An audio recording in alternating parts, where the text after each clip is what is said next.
years now.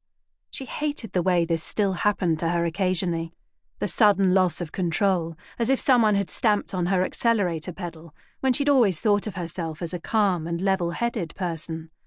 In her old job, when the pressure had been on, Lucy had been the one to soothe her colleagues, to help them prioritise and hang on to the belief that everything would work out okay.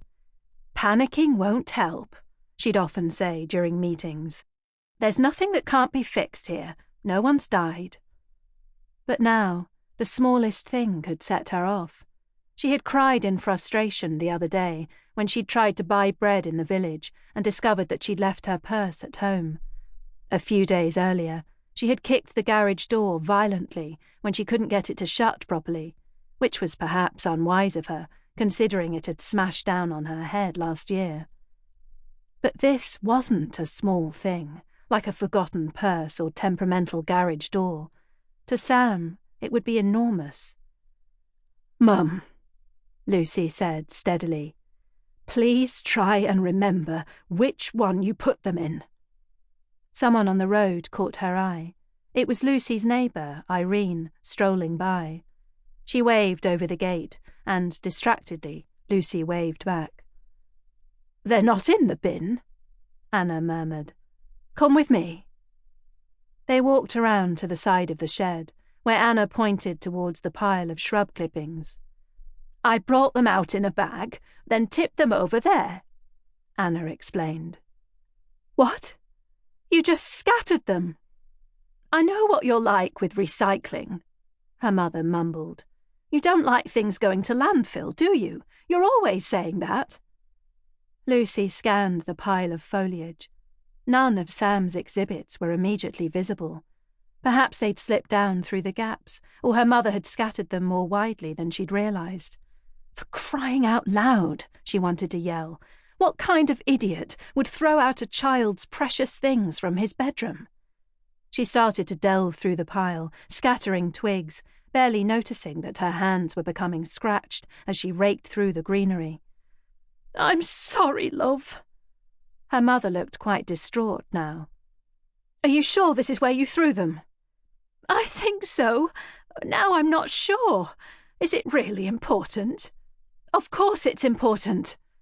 Anna touched her arm. "Please don't shout. Let's not make a huge thing of it.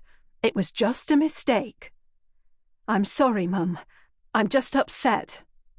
"I was only trying to help." "Yes, I realise that." Could anyone crank up the guilt more efficiently than a mother, she wondered. She would rather die than make Marnie and Sam feel that way.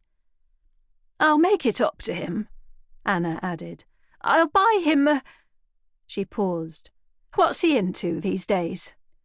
"Making museums," Lucy wanted to snap, but managed to stop herself.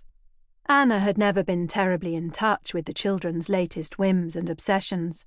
For years, she had insisted on buying dolls for Marnie, even though she had never shown the slightest interest in them. Diplomatically, Lucy had tried to suggest other possible gifts, like art materials, accessories for her bike, or even a gift token if she was struggling for ideas. But the dolls had kept coming. Bought out of love, of course, Lucy realised that.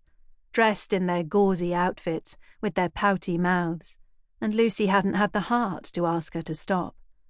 For this coming birthday, Lucy had suggested she contributed to the keyboard Marnie had asked for. "Don't worry about it," Lucy muttered now. "No, really, I can get him a present," Anna insisted.